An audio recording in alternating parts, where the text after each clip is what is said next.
We love to meet fear with facts, but fear is an emotion. Fear is a feeling. And so we need to actually meet fear, a feeling, with more feeling. And I think that's where we sometimes have a gap, is when we're talking to people about sensitivities of tests and transmission rates with masks. People aren't hearing us if they're scared.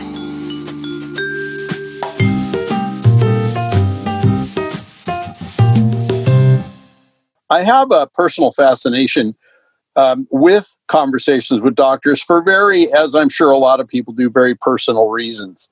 It now goes back, I know it was March 31st, 1997. Our daughter Alexandra was born. And when Alexandra was born, it happened to be 5 weeks early. She happened to end up in the NICU, as they call it, natal intensive care, because she weighed under 4 pounds. So there, Lisa and I were the first night where she was in the warmer in the machine, and we were two very, very frightened and sleep-deprived people. And the head of the NICU came in. It was like 2 in the morning, maybe 2:30 in the morning, stopped by and said, well, everything's looking good, and your daughter may be here a few days, but everything's going to be fine. And so I began to ask him questions, tried to engage him in a conversation to somehow make sense out of just what the hell was going on. And he said, I'd really love to stay and talk, but I've got a meeting I have to get to. And somebody will be by a little bit later to help you. And I was forever scarred as a person interested in the importance of conversations, obviously by that moment. But what's really good is that I have had a lot of great conversations in those ensuing 23 years. And I'm lucky enough to have come across this very interesting medical company called One Medical. And for a variety of reasons, I was really excited to get our guest on today, who I'm going to just throw it to, Dr. Natasha Bhuyan, who is going to talk a little bit about herself, and then we'll pick up more about doctors and conversations. So, Doctor, welcome. Thank you so much for having me, and thank you for your vulnerability in sharing that experience in medicine. I think many people can relate to you, and that's something that I care about in my career. So a little bit of background on me. My name is Natasha Bhuyan. I'm a family physician in Phoenix, Arizona at One Medical. I'm also the regional medical director of our West Coast markets for One Medical, and so I approach medicine in 2 different ways. One is really supporting patient care and making sure that patients don't have the experience you did, making sure that they have an elevated experience in healthcare. And number 2, it's supporting our clinicians to get there. It's supporting our clinicians, making sure we're developing them, making sure that we're giving our clinicians the right tools to have the right conversations with our patients. And how long have you been slogging away at this very important work? Give us a little bit of the ramp up to today's practice. Yeah, so I actually joined One Medical in 2015, and it was the first place that I joined out of residency. And I will tell you, after my residency, I was looking high and low for the perfect place to work. And, being in family medicine, you've got lots of opportunities, right? There's FQHCs. I could open up my own practice. There's large health systems you can work for, lots of private doctors. I even interviewed with a university, Campus Health. And so there was lots of options. But I think what I found in a lot of different settings is there was so much of the system of medicine that was overriding the interpersonal connections with patients.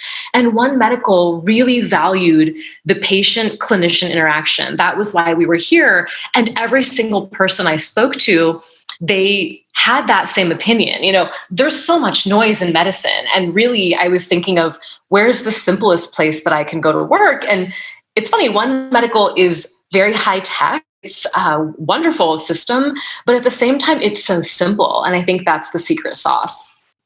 When you, as any normal human being, let alone someone on the front line, when you see what's in front of you, though, how do you, I hear obviously the pride in your voice and in your story of how your company you tell the story really well about, I can see all the people pulling together. But it does start, at least in my experience, great teamwork starts with choices that individuals make, right? That's what some people forget. We is a nice word, but what is the I, right? What is the individual either motivation or reminder that you, I would imagine, almost have to invoke, if not every day or every hour, at least every day? What is it that keeps you going, really? There's a big piece of medicine that is humility. And what I have to always tell myself is that we go through this big training in medicine and you learn to have answers for people and investigate and diagnose. And then you actually enter the field of medicine and you learn that there's so many times that you just don't have answers for people. And I think reconciling that ego with the humility of medicine, I think that's very powerful. One story that I think of is during this pandemic, one of my patients, we're going through his health plans and fitness goals. He had to reschedule his wedding because, of course, the pandemic hit, he needed to reschedule it. But in the midst of that, his fiance decided to call the wedding off. And she took it as a sign. I'm not sure where she processed this from. This was a surprise to my patient, and I didn't have any answers for him. He went through this grief and this process. There was nothing that I could say that would make it better. There was no exercise plan that's going to get him through this. And it was really just listening to the patient and just understanding the magnitude of what people are facing right now and just being there to support them without having all the answers. Of course, that one you didn't have the answer for. What happened to him, though? Do you know? I mean, not medically, but did he meet somebody new? Not yet. He's been talking a lot with me about how he wants to do I guess it's a reverse bachelor party. So he takes out his guys and they want to go somewhere and celebrate being single. But we've been talking about maybe now is not the best time to travel. So what might that look like in the future? Bachelor parties with social distance. That's an interesting concept, but that's maybe another podcast. So, we were talking before we went on about our mutual personal hero, Dr. Gawande, who, as you know, wrote that great book, written a number of great books, but one that really taught me that I'd appreciate your perspective on is, in the Checklist Manifesto, he talked and really documented very nicely something I'm sure you see every day, and that is how the treatment of patients has become, just compared to quote unquote the old days, very, very complex for hospitals, for doctors themselves. And I'm really curious as to how you personally go about ensuring that the patient, in essence, has the best shot to get the best care, even in the face of what did he say in the book? It was 6,000 possible treatments for certain indications and all the rest. How do you establish what must be very challenging, relationships and conversations with your colleagues to make sure that the handoff from place to place goes as well as it must go? Mm-hmm. Yeah, and this is such an important topic. It's just communication in medicine among colleagues. And there's a couple of principles that I always anchor to. And one of those principles is shared decision making. So making sure that our patients feel empowered to be part of the decision making process. Medicine used to be very paternalistic and doctors would tell patients what to do. And now it's much more collaborative and we value patient autonomy.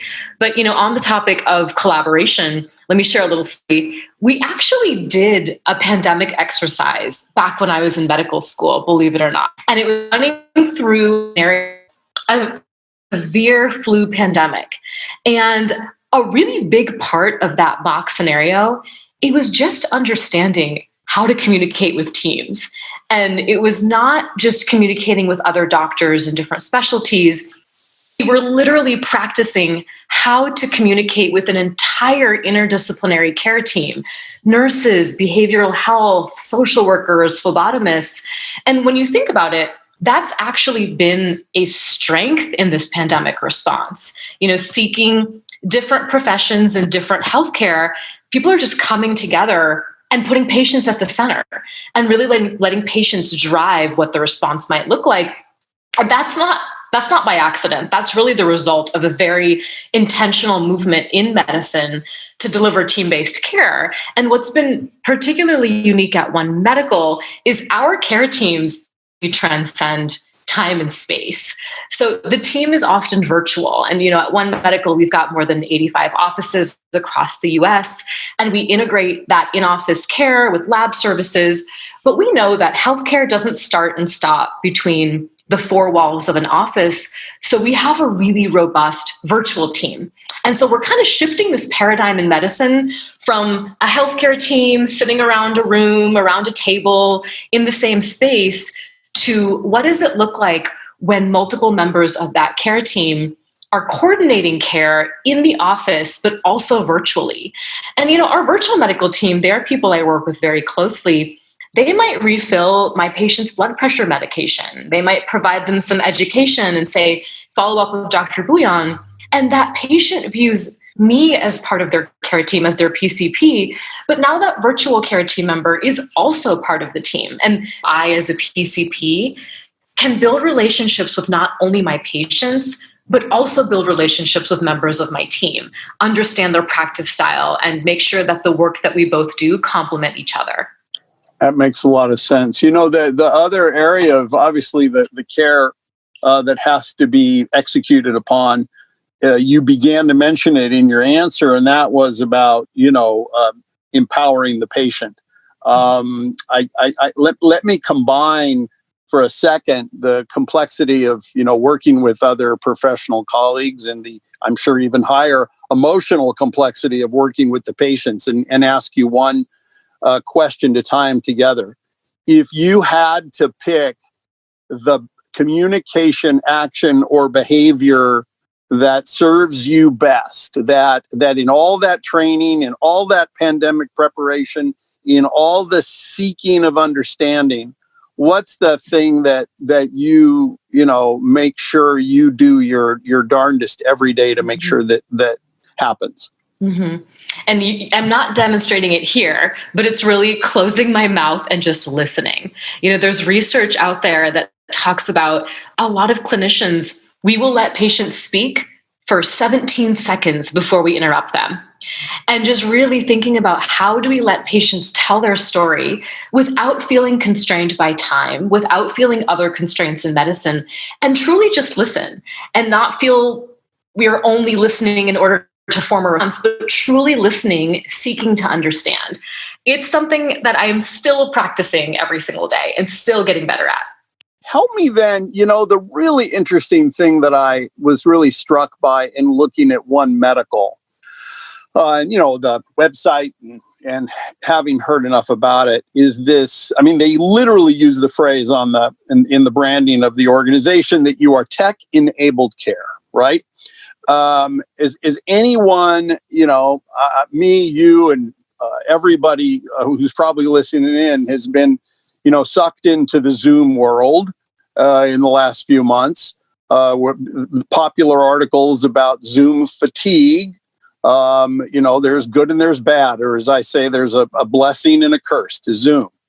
My question is, when it comes to patient communication, right, dealing directly with the patient, what is your opinion? What is your overall experience with technology being necessary for conversation? Mm-hmm. Yeah, and communication with patients is obviously another hot topic. For us, while many medical practices have scrambled to implement virtual care options in response to the COVID-19 pandemic, we were lucky because One Medical was already prepared in that we've been providing this human-centered, tech-powered approach to our patients for years. We have this incredible tech team of over 100 people, and they've really built this intuitive and user-friendly platform within One Medical. And I'm telling you, it's for all ages, because I've got my patients who are older than 65, and they are very happy on our app as well. And it's, part of our membership, but the One Medical app, it's 24/7. It's on-demand care. People can do video chats. An easy thing that we have is this thing called Treat Me Now. There's a survey where we can digitally address common concerns like rashes and UTIs on our app. Can send us messages. They can send me a message as their PCP. They can get prescription renewals.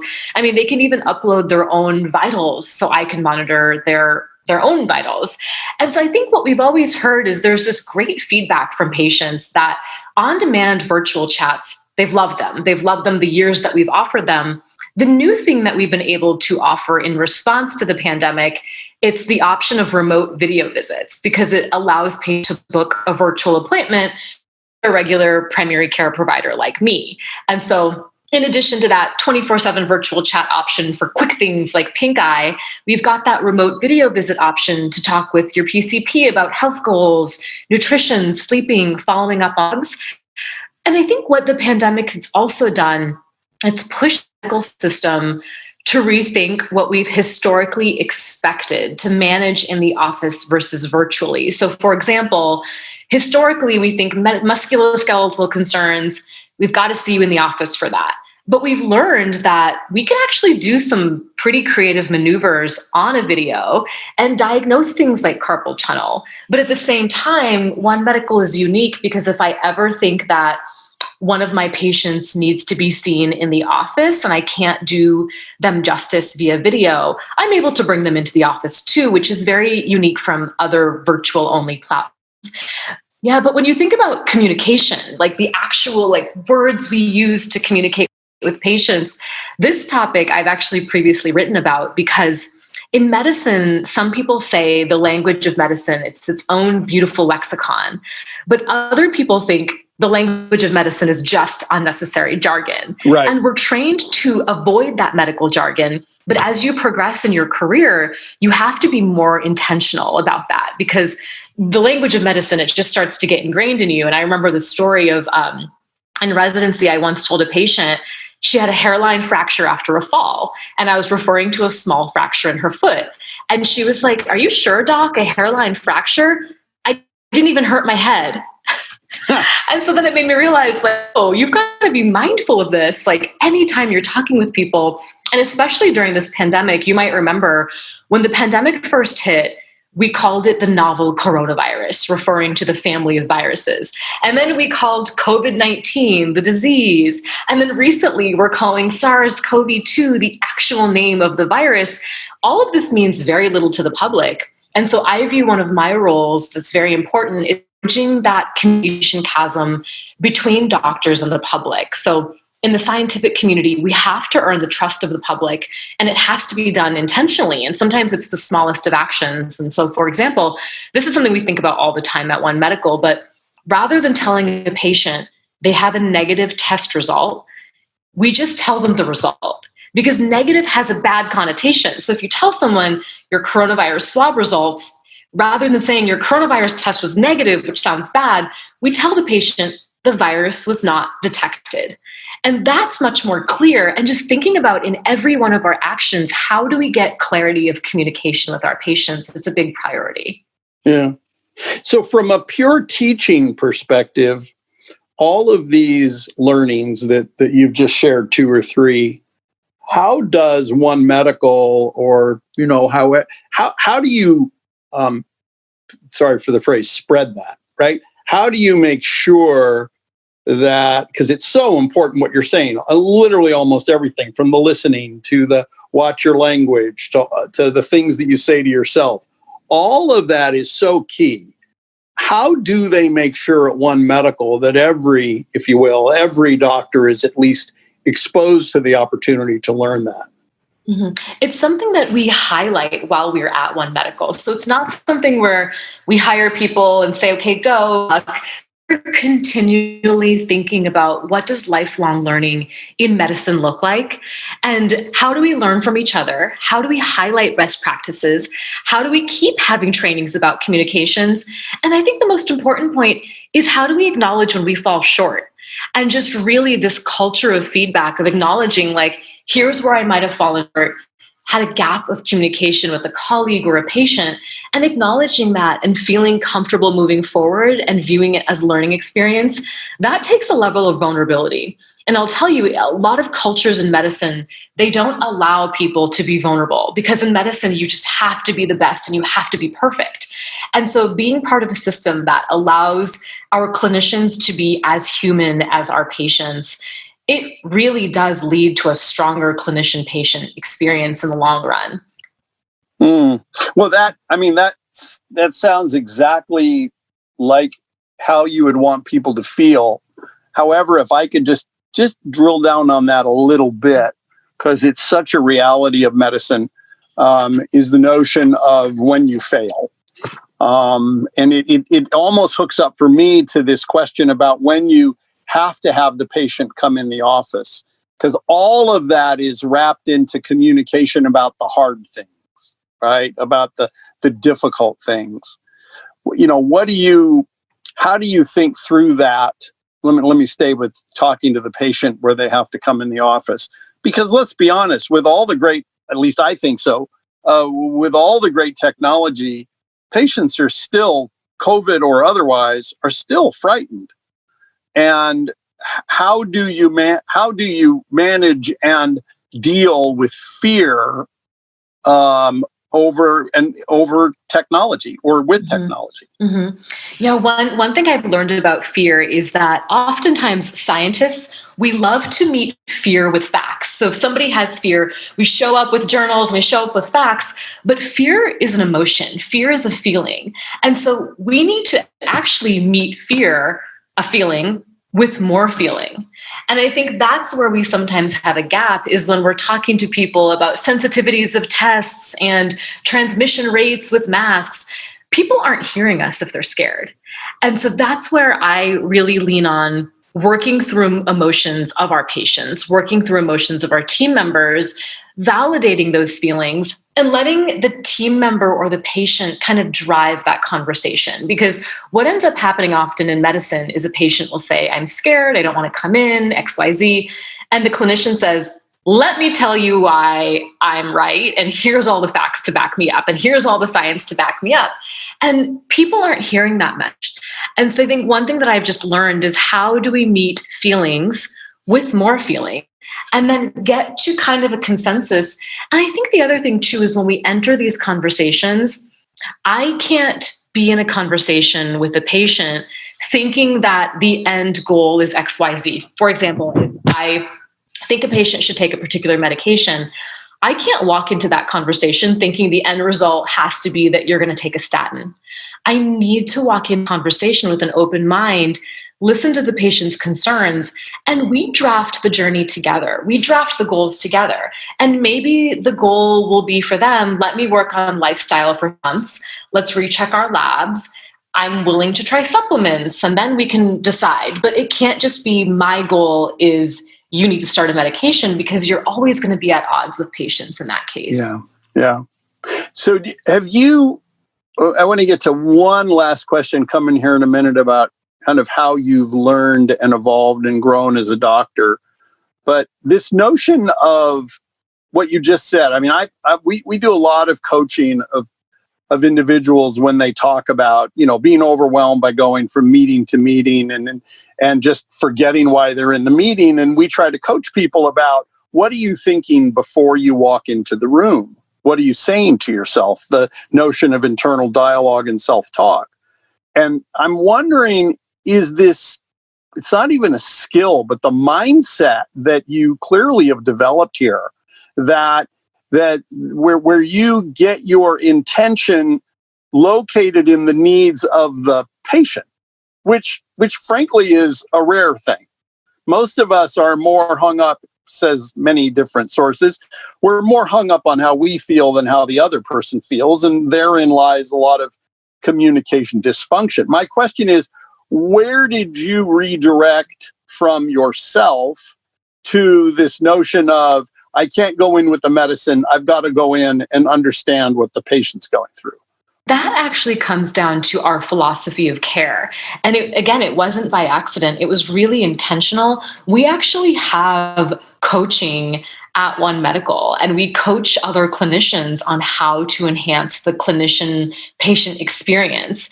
And we have leaders who go through training to understand what this actually means. It is not easy by any stretch of the imagination, but it's important. And I always tell people, understanding the system of medicine is as important as understanding the science of medicine. In medical school, we're taught the science, and I'm saying that the science is easy. You can verify truths through empirical testing, and that's the science. But in our career that we learn, there's just so many more intricacies in relationships with people, in the system of medicine, even thinking about things like, how does race play a role in disparities in health outcomes? How might resources or lack of resources drive our patient options for medications they're willing to try or not try?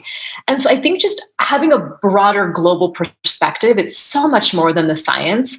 And it's something that we are really never going to perfect. It's something we have to keep working towards. And even for me, I really love that you caught the fact that I'm still learning, because I am still learning this. And I will tell you, I still fail at this, but I want to keep trying. I think my patients who know me now, they know that I'm sincere in putting their needs before mine. And that's where the trust comes from. One last question. There's the old saying about, if I knew then, if I, how does it go? Let me make sure I got it even written down. If I knew then what I know now, right? I would be curious, as somebody who's obviously grown in a very, very, if not the most challenging kind of work, what advice at the point in your practice that you are now, what advice would you give to the younger version of you coming out of medical school and the residency? What have you learned that you didn't know before that is really important for her to understand? Mm-hmm. It's, for me, it's interesting. It's really understanding what healthcare is. And a lot of people have preconceived notions about why they enter medicine and what they love about medicine. But at the end of the day, primary care in particular is really about empowering patients in their health journey. And it's about serving in the passenger seat and letting patients sit in the driver's seat. And I think just really acknowledging, is this something that you can do in this field? And can you do this in the field and wake up every morning and be happy in this industry and take the industry with all the other things that it comes with, right? So it comes with prior authorizations and insurance companies and all those things that, doctors wring their hands about. But ultimately, it's about the patient. And are you willing to go on this journey with the patient wherever they will take you? If you're willing to say yes to that, you will be happy every single day of medicine, even the most challenging days. What's nice in talking to you and in listening to not only obviously how much you care about your patients, but I can listen pretty carefully to the in-between stuff. And you really are, at least you come across, even on Zoom, even with technology, you come across as someone deeply committed to doing this incredibly challenging work right. And I am just very appreciative that you've taken a few minutes out of, especially in Arizona, right? I mean, there are things going on that I'm sure could take your time in a higher and better way, but you've been just so helpful and your patients are lucky to have you. Thank you, doctor.